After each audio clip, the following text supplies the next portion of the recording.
Welcome to the I Want to Know podcast. I'm Josh Spector, and I am your host.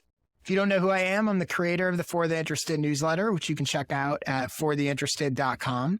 If this is your first time listening or watching, well, thanks for your interest.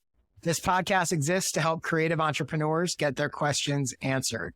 Here's how it works. In each episode, a different guest comes on and asks me 3 questions. We have about a 10-minute conversation about each of them, and that's it. No fluff. We get right into it. Hopefully lots of actionable tips and strategies that helps the guest as well as you to grow your audience and business. Speaking of guests, today my guest is Tatiana Figueiredo. Tatiana is a community business strategist and the founder of the Business of Community. She helps creators start and scale profitable online businesses that increase belonging and connection in the world. She also writes a free newsletter for community leaders, and you can sign up on our website at businessofcommunity.co. And I have to also say, I was checking out her site before this show, and not only do I think it's really good, but I think we're going to talk a lot about her product and audience and monetization and all of that today. And I thought her sales page was really good and description of her product, and all of it's really much more clear than most people. So I was impressed, and I'm excited to talk to her. With that in mind, hey, Tatiana, welcome to the show. Thank you, Josh. Thanks so much for having me. It's the perfect time to have this conversation for me. Oh, cool. Why is that? I feel like we're at a point where we've reached a place where we can really grow, and that's the end of the year. And I'm really thinking about how to focus that growth next year. And the one thing I learned is that the newsletter is a place that I want to at least to try to make that our main channel. Really enjoy writing it. And it's been successful so far. So thinking about, we've built a product that works pretty well, and now thinking about growing it and using the newsletter to grow it. So I've been thinking a lot about it, and it's fun to get to talk about it. I love talking about all that stuff. So I'm excited, and let's get into it. Let's start with, what is the first thing you want to know? Okay, my first question is, can breaking out of your very specific niche be a path to growth? So usually in the newsletter, I write to a very specific audience, and it's the people who are eventually hopefully going to buy the course and join the community. And that product is for someone who is very specific. It's a person who's building a community business. And I have other ideas about things to write though. I thought about writing things that are applicable to people that are broader than just the people who would buy the expensive thing we sell. And I wonder what you think about that as a strategy for growth. Hopefully that post would go a little further and then bring new people into the newsletter. Sure. So I've checked out your site, but I'm curious to hear from you and also other people who may not be familiar and know what you're doing. Tell me a little bit about what your main product is, who your target audience is for that product, what the newsletter currently covers, and then what you're thinking of potentially the broader version being. So give me a crash course and all that. Yeah. So we sell a course and a community experience that is a year long, and it's just under $2,000. And it's for people who are building what I call community businesses. Their community is the core of the product that they're building. So memberships, cohort-based courses, evergreen courses where community is a big part of what they're doing, sometimes group coaching programs. So any of those where they want to make community the center of their offer and what they sell. And it's a year-long program. And usually the people who are joining are either at the beginning of their journey, they've tried some stuff and now they're looking to grow it, or they're starting from scratch and we go through the community experience piece, the finding a business model, and then growing that.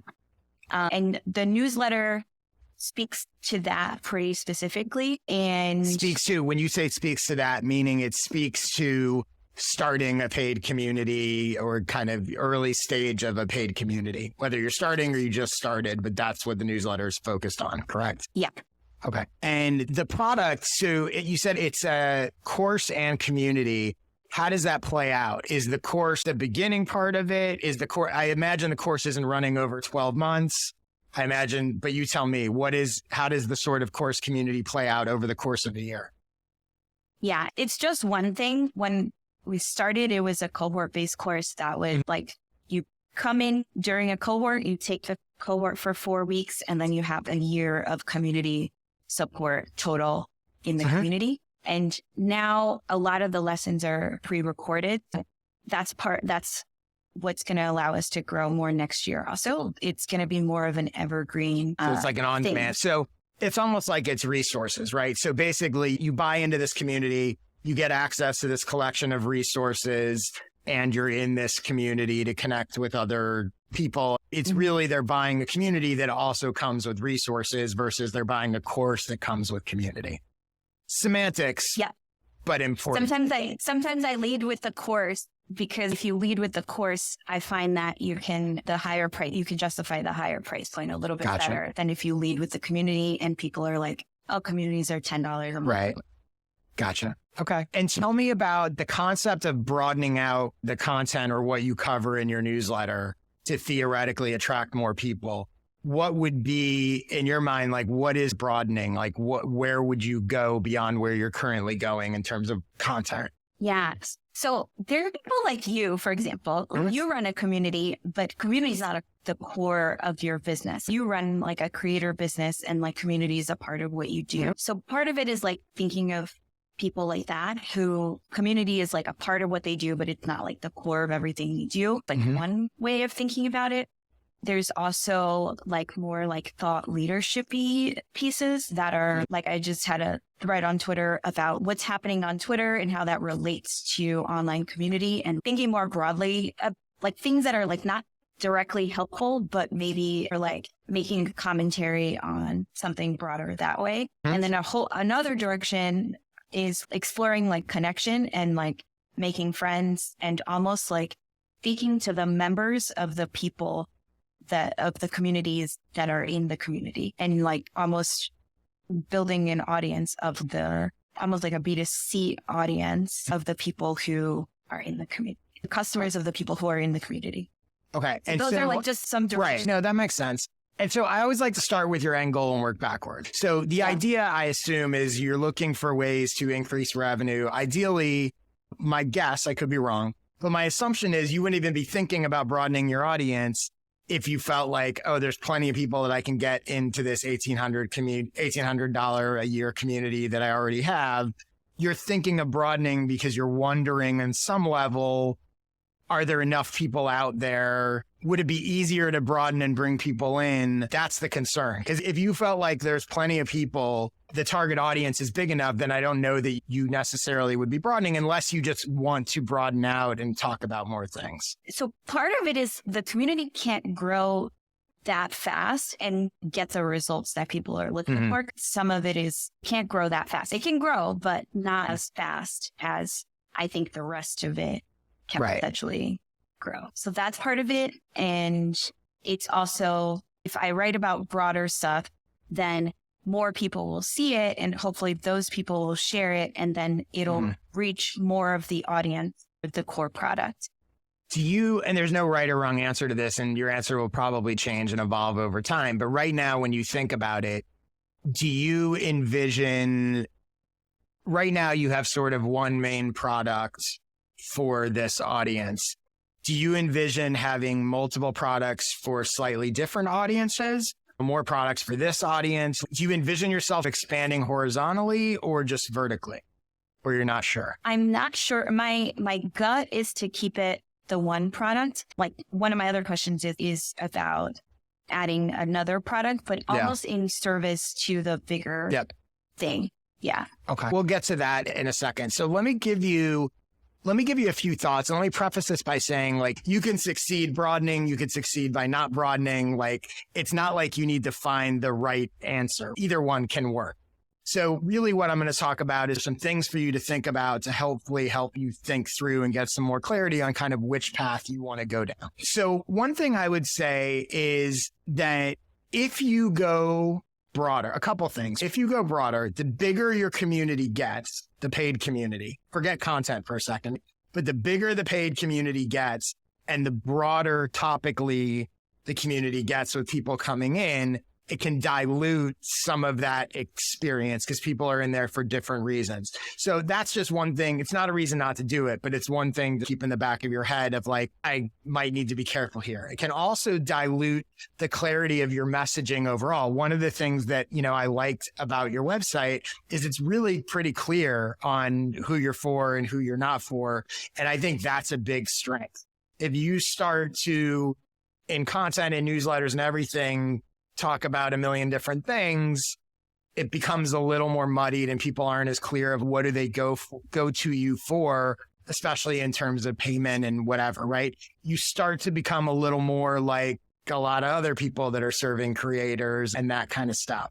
So that's, again, something to be careful of. As far as reaching this broader audience with the assumption that there's a percentage of them that are a great fit for you, right? You do an article about thought leadership and maybe 20% of those people you're relevant to, 80% you're not. Like, okay, that's great. What I would start with, as opposed to you creating that kind of different content, I would look for ways to do cross promotions or paid promotions with people who have that audience. So I would go to the person who's the thought leadership expert. Maybe they have a thought leadership course, whatever it is. And I would go to them and I would say, hey, I do this specialty over here.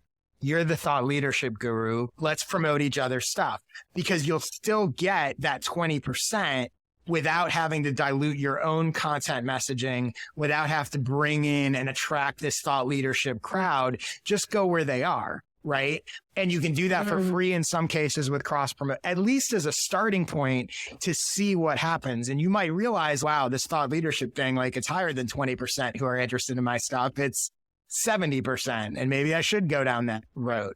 But I think that would be a good place to start to get basically the benefits without the downsides of you having to create all this content and you having to change your messaging and newsletter and whatever. And if you do that, you can pick almost infinite numbers of niches, right? For example, you could, and I'm not selling ads, I am selling ads in my newsletter, but I'm not saying this to sell an ad in my newsletter. There's lots of people in my audience who are going to listen to this and are going to be interested. And by the way, you can also go on podcasts and that kind of thing, right? There's lots of people in my audience who are going to be interested in what you do. It's a shortcut for you to get to my audience through appearing on my podcast, through buying an ad, through a cross promotion, through whatever. That's a shortcut for you, as opposed to having to go talk about how to grow your newsletter, any of the things that I talk about. So I think if I were you, that's where I would start if you're thinking about broadening, because ultimately it's about like you're really broadening. Not, yes, you may have some passion about, I want to talk about X, Y, and Z thing, but really the reason you're broadening is to get to those as a way to surface more good leads. So that's where I would start probably if I were you. The other thing I would say is this idea that you're looking for the potential people who would buy your $1,800 product. I always think about it in terms of you're actually looking for people that want the transformation that your product helps them make. And your newsletter should be about that transformation. It's much easier to understand who wants a transformation than it is to understand who's willing to pay for a product that helps get that transformation. Because the truth is, there's lots of people who they themselves don't think they'd ever buy your product. But after they read your newsletter about that transformation for a couple months, suddenly they're like, I got to buy this product. So I would be focused in terms of your own sort of target audience assessment of this is the transformation my product helps people make. All of my content, my newsletter is a free version of helping people make that transformation. And so with that in mind, one of the things that's interesting, and I'm going to jump into, I was looking at your sales page for your product, and then I was looking at your newsletter sign up, and alignment and messaging is really important. So for anyone that's listening, I'm going to buildacommunitybusiness.com, which is your product sales page. The headline says, nurture and scale the community business you were always meant to build. A year-long course plus ongoing community experience for thoughtful community leaders. Design an engaging community experience and grow a profitable business that increases connection for your members and for you. And then it goes on with a million other details, but that's the headline.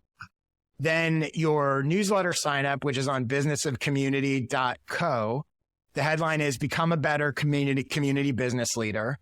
a weekly email about the hows and whys of building small businesses that are engines for real connection and belong.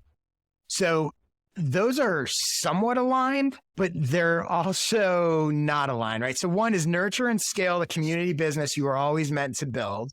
The other is become a better community business leader. If you cut to the chase, the transformation is, I'm going to help you make money by having a community that serves your audience.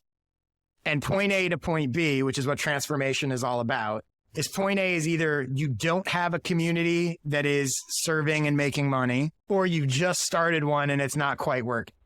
And point B is you have a community that's really helping your audience and really making you money. That messaging, I certainly don't think is in the newsletter sign up. And I'm not sure it's as clear as it could be on the sales page. Nurture and scale the community business you were always meant to build is not the same as build a community that serves your audience and makes you money. It doesn't have to be that crass, but that's the point. And whatever you come up with for that, the newsletter should reinforce that. They should almost be the same language. It's just one's a free newsletter helping you get that transformation, and the other is this bigger product helping you get that transformation. Because when you do that, everyone that signs up for the newsletter is saying, I want this transformation. They're way more likely to buy. The other thing on the newsletter side, the headline, Become a Better Community Business Leader, suggests you're already a community business leader. But a lot of your people... You were saying that, I was thinking that. Right. A lot of people are just starting, right? Yeah. So if I don't have a community and I see a headline, this is going to teach me how to be a better community business leader, I'm probably going, I don't have a community, I'm out, right? This isn't for me. So those little things, those little copy things, and especially that alignment between newsletter and ultimate products can help with everything. Can help with your newsletter content, can help with the signups and the conversions and all of that stuff. To sum up, that's where I would start, right? I would make sure that you get really clear on the product pitch, that the newsletter is literally almost promising the same thing, just delivered in a different way. You're looking for people that want this transformation, not trying to guess who can afford it or not. And then to find those people, you're at least initially looking for other people that have those sort of ancillary related audiences. Podcasters would be great. If I were you, I'd be going to find, again, whether it's paid advertising or going to somebody that has a newsletter that, 5,000 podcasters read, and give them messaging about you are missing opportunities to serve your audience and monetize your community. You're just tailoring the same transformation. I'd go to someone that, has an audience of public speakers, or authors, right? You have a book, you're missing an opportunity to better serve your community. That same phrase that you come up with can then be applied all these different niches, and you can reach those people by going to the people that already have those audiences, as opposed to going the sort of hard, long route of like, all right, how am I going to attract podcasters? I better do a blog post about podcasters. You can do that, but I think there's a shorter, easier way to do it, at least to start. Does that all make sense? Cool. Yeah. I'm getting really excited about this. It's really helpful to hear it from a different angle. Yeah. It's awesome. Yeah. Now, I'm the same way. Like, I do these podcasts and I'm always like, I wish I could give myself these advice, because it's funny. I remember a while ago, I looked at my newsletter sign up page and realized literally like 4 years into writing it that I didn't even say on the page that it was a newsletter. And I was like, well, that's not great. I'm talking to everyone else about the clarity of their stuff. Meanwhile, I don't even tell people what they're signing up for. So anyway, let's jump to your second question. What is the next thing you want to know? Yeah. So I think we just talked about how people find the newsletter, and this one is like one level down. So what are some of the best examples of lead magnets or incentives that you've seen for people to join an email list? Sure. Non-gimmicky. I'm going to start with, I'm not going to dodge the question. I am going to answer it, but I'm going to start with a little mini rant about lead magnets. So in general, I am not a big fan of lead magnets for newsletters. And backing up a second, I consider newsletters and email marketing to be two different things. That in my mind, a newsletter is designed to provide value to an audience. Email marketing is designed to extract value from an audience.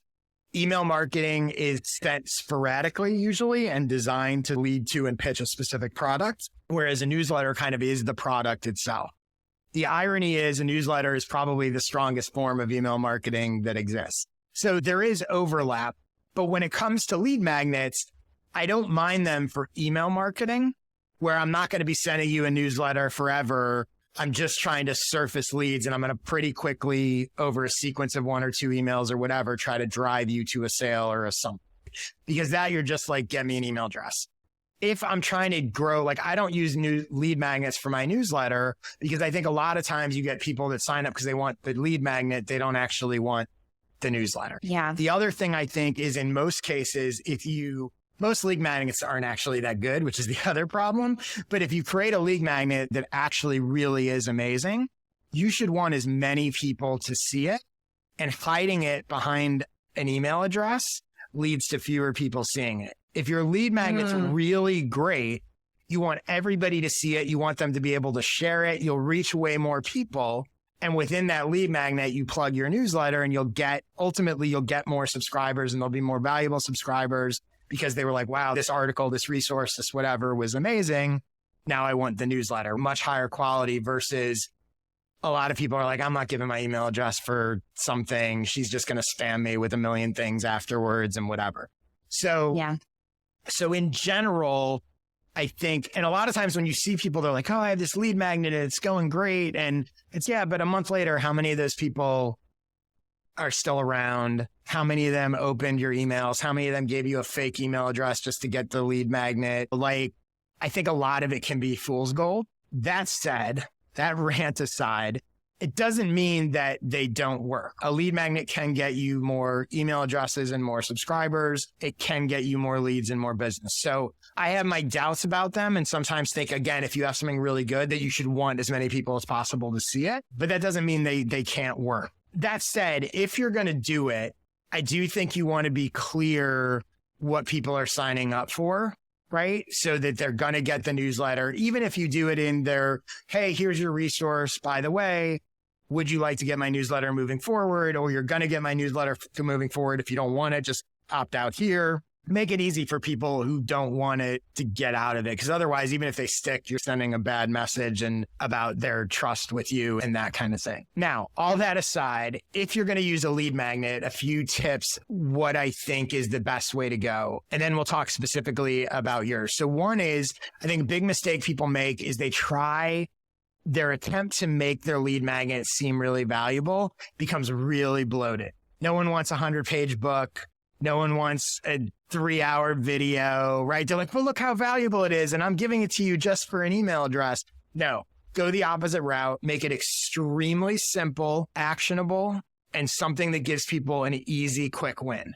That's the best thing you can do. They're more likely to download it to give you their email address because no one's like, I'm not going to read this ebook like for 40 pages, but like, oh, it's a 1-page thing. I'll look at that. Yeah, I want to see that. Templates, resources, something they can use, not just information, but something they can use and do really quickly.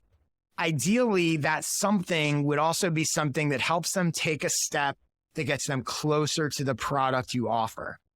So it should be related. For example, this may not be quite right, but this is an example of sort of that alignment. If you had a lead magnet that was a questionnaire or a quiz or a thing that helps someone figure out whether or not they're ready to have their own community, or gives them a score of how likely a community is to succeed, right? Think BuzzFeed, think Curiosity, the person that's out there and going, maybe I should have a community, maybe I shouldn't.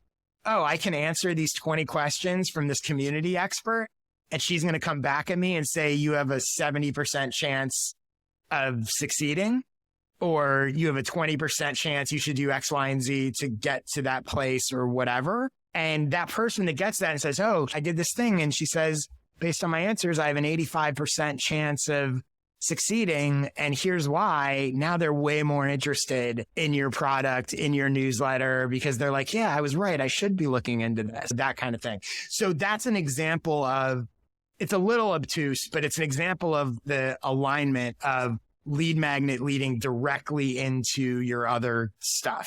versus a lead magnet that's just like 20 examples of great thought leaders' websites or whatever, like how to write your about page. Like that's fine, but that's, even if it's really good, it's not directly leading into where you ultimately want them to go. So you want to think about it in terms of small, quick wins that you can give someone, things they'd be curious enough about to go, I got to give my email address because I want to see this, right? Something that seems unique. An example, and again, I don't use lead magnets, but this is something I did that would probably work really well as a lead magnet. I wrote a blog post about pinned tweets, and it included examples of like great pinned tweets and what to do with your pinned tweet.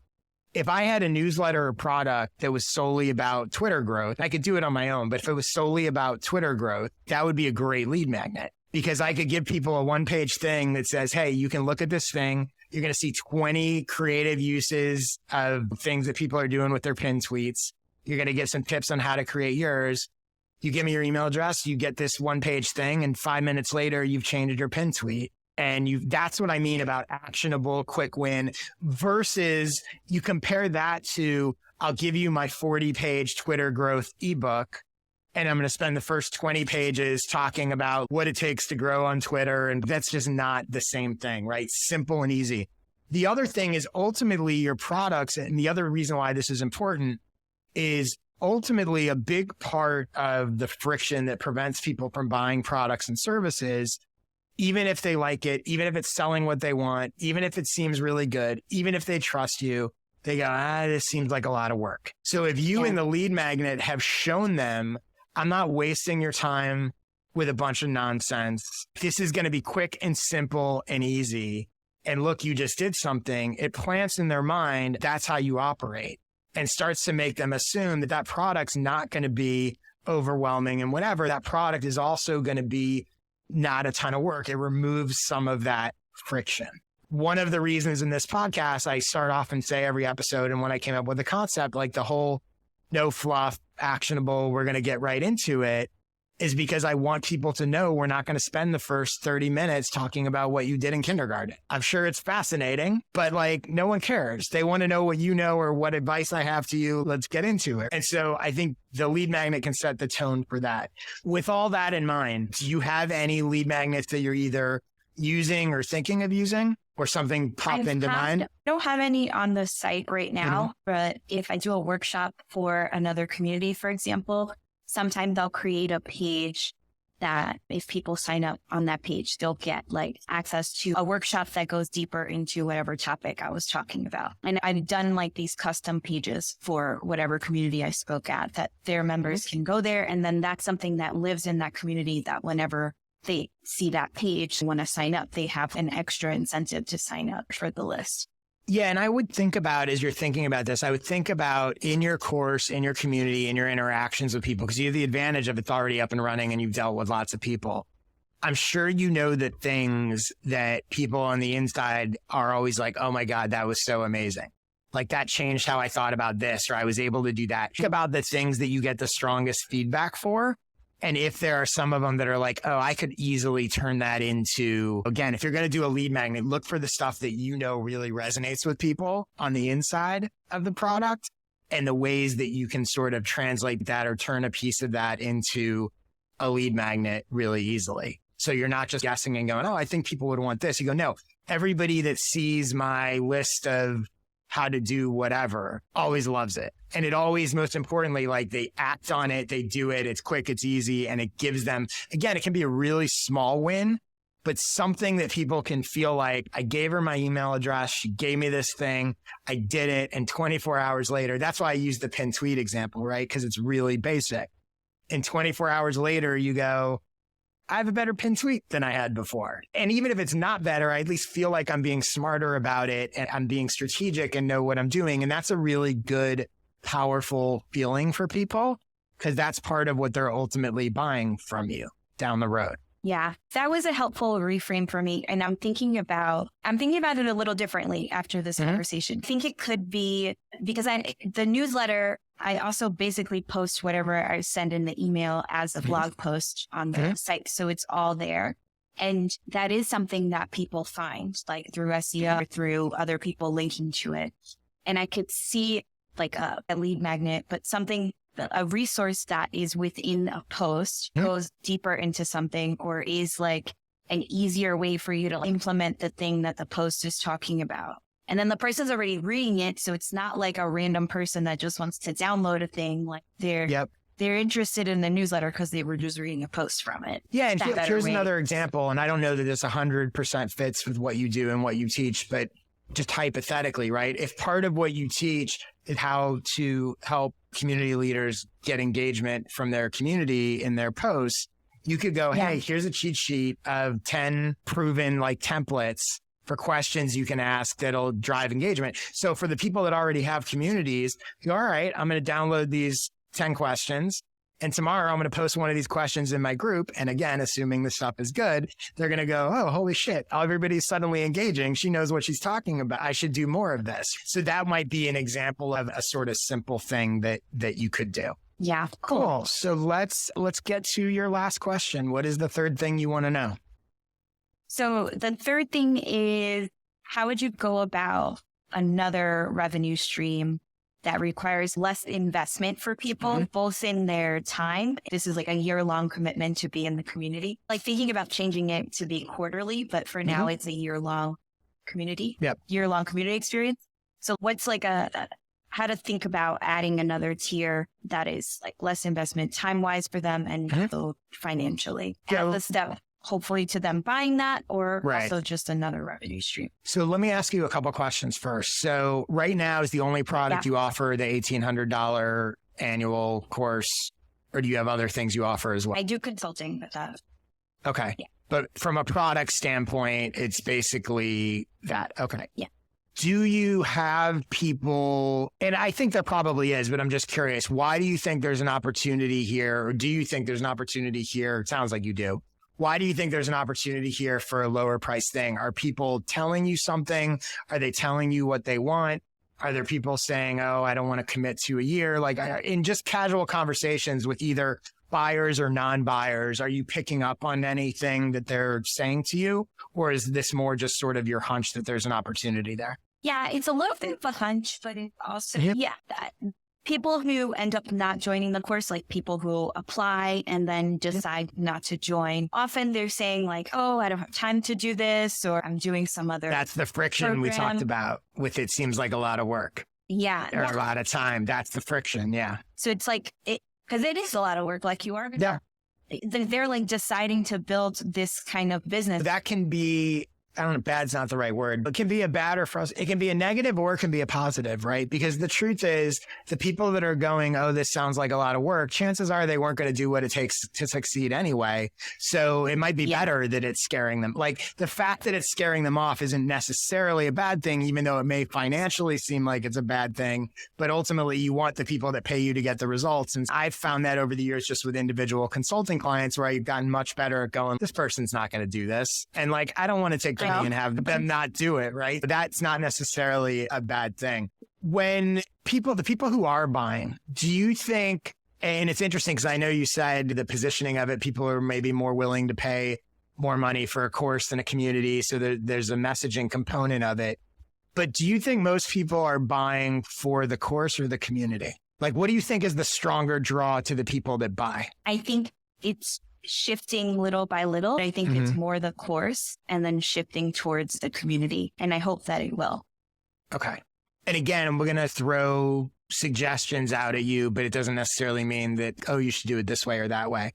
But one thing you could certainly think about is you go, you know what? I'm going to have a high price course and my low price product's going to be the community. If you feel like, so that would be an entry. Again, you might have to rejigger how you do some things. And I'm not suggesting necessarily doing this, but that would be one easy way without creating additional work for yourself to go, I'm going to open this community up to more people. I'm going to pull the course out of it, right? And so you can pay X amount to get the course and the community, or you can just come into our community, start to learn some stuff. Maybe that makes them more likely to ultimately get the course. So that would be one really basic, simple way to do this. Another thing to think about, and I did not create this, and I've heard different people say different versions of it, but when it comes to products and pricing, there's this concept called the value ladder. There's no specific numbers, but the example I heard was basically a 10x increase between each price. So if your if your big product right now is 1,800, you'd have some product at 180, and you might even have a product at $18. And then your consulting might be whatever. You'd have a higher end 18,000, but that might not be a one-time thing. It might be 18,000 over a few months or whatever it is, right? But you would wind up with $18, 180, 1,800, 18,000. The numbers don't really matter, but that 10X is an interesting sort of model as you think about. So, because then your question becomes, and even if you were only going to add one, right? Your question becomes, all right, what would I sell for 180? And if you did split the community off separate, you might go, the community is 180. The course is 1,800. 1,800 is the course with the community, whatever. So from a pricing standpoint, in terms of you're thinking about like, where would this land? That's one way to think about it. Not that you need to have 4 or 5 different products, but that can be a way to think about where you're doing this. The big thing I would think about is if you're going to add a product and add a lower price product, you want to be careful that you don't undercut your main product. So there has to be a clear differentiation, and it has to be obvious who the higher price product is for versus the lower price product. And not just in terms of features, this has X, Y, and Z, this has the course and the community, whatever, but more importantly, the benefits. How will buying the higher price version get me a bigger result than buying the lower price product?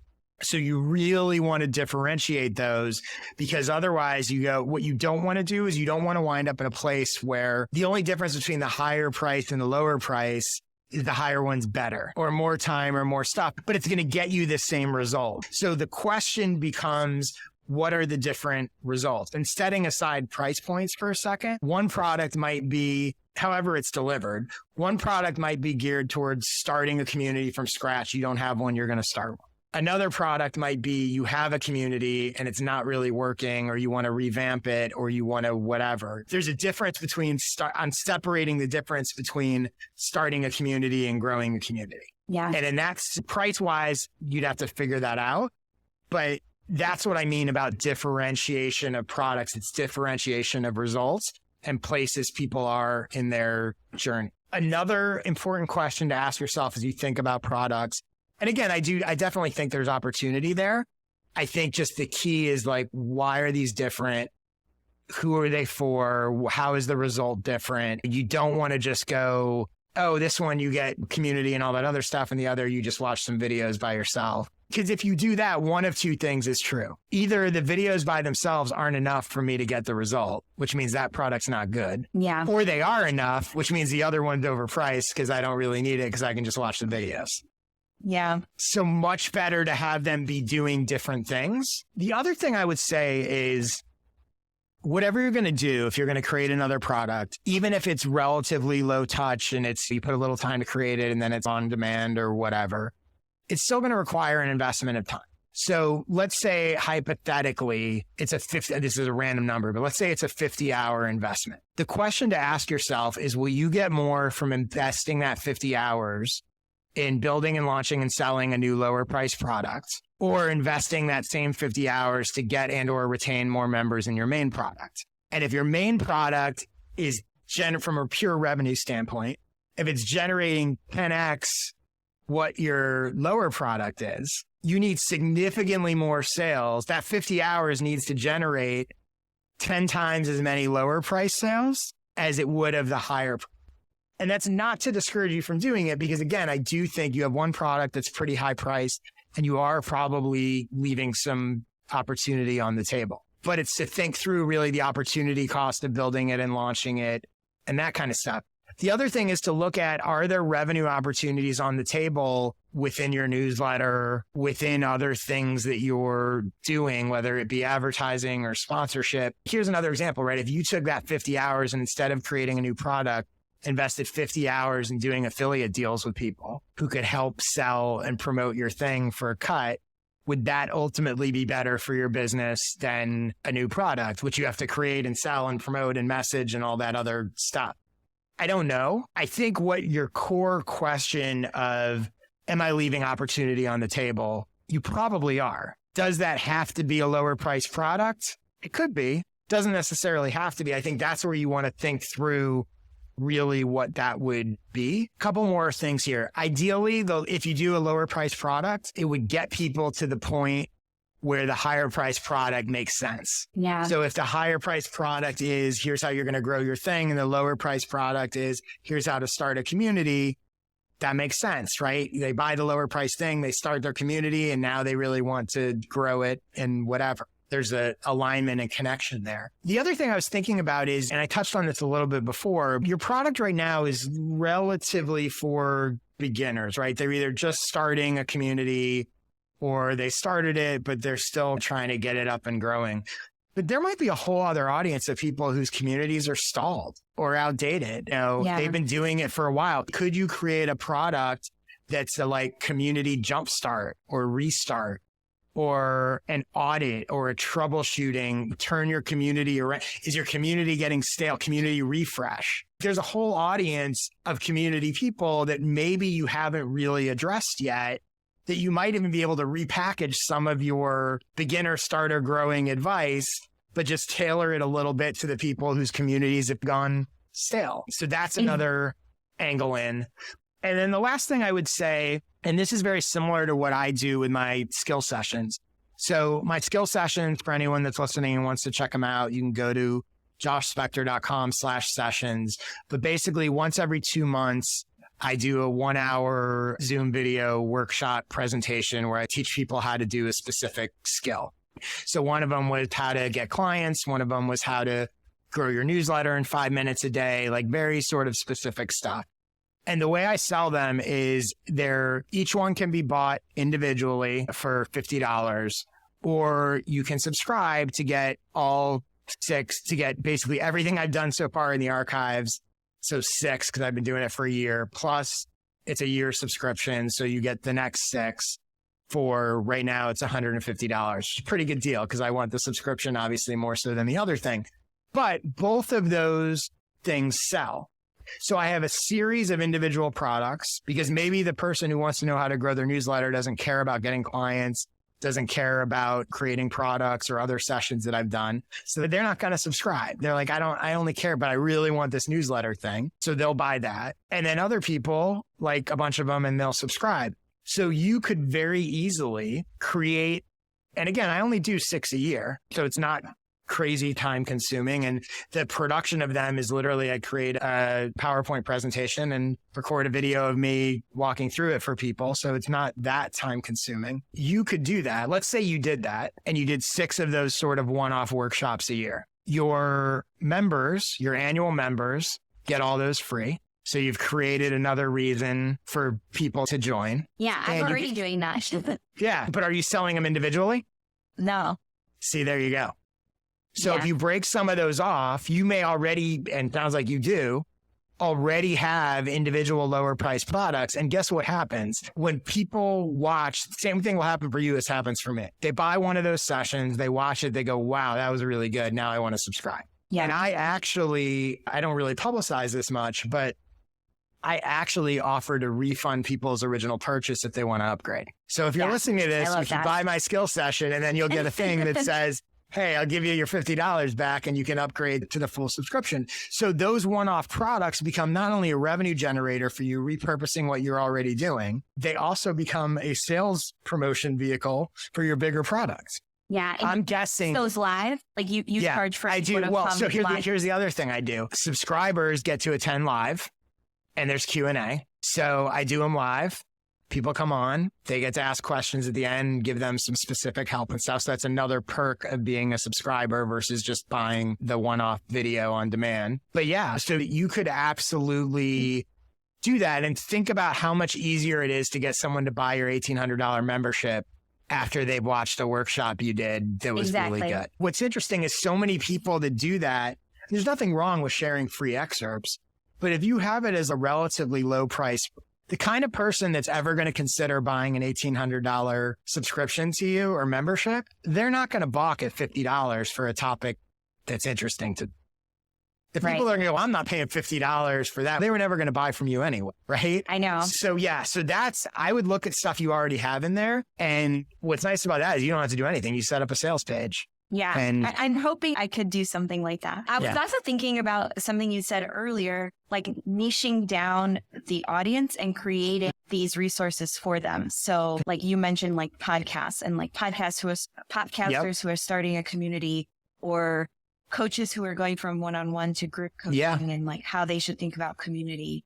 And doing that, as I could even do a live workshop to see how that goes and see who shows up and then sell it. Do a live workshop, tape it, and if it's good, turn around and sell it. I love that because the other thing is, if you want to get to where you're running Facebook ads or paid promotion or whatever, what's great about the building a membership for podcasters, building a membership for newsletter creators, building a membership for thought leaders, building a membership for whatever, is the marketing of that becomes really easy because it's it's so hyper specific to them. And the information won't ultimately be all that different. No, there's like little things, but it'll generally be, Yeah, and you're speaking to them. And so, to me, that makes a lot of sense. Cool. Hopefully now, other than changing your website and rolling out new products and a million other things, you're well on your way. But hopefully you found this helpful.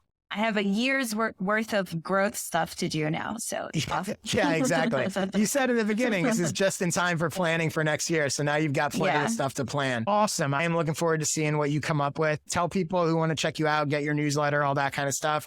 Let them know where they should go. You can subscribe to the newsletter at businessofcommunity.co. And in there, you'll see a link to the course and the community if you want to learn more about it. Awesome. Cool. And for me, again, my newsletter, fortheinterested.com/subscribe. That's the best place to start. I do consulting and coaching, joshspector.com/consulting. I'm on Twitter all the time at @JSpector. And if you would like to come on this show and ask me 3 questions, I would love to chat with you as long as your questions are interesting. You can go to joshspector.com/questions to submit your questions. And if they're as good as Tatiana's, you'll get an email from me and you'll wind up here speaking to me one of these days. Tatiana, thank you so much. Hopefully this was helpful. I think it's a bunch of stuff we haven't talked about yet. And I know a lot of my people are interested in memberships and that stuff. So I wouldn't be surprised if you hear from some of them as well. Thank you. And everyone watching and listening, I will see you next week.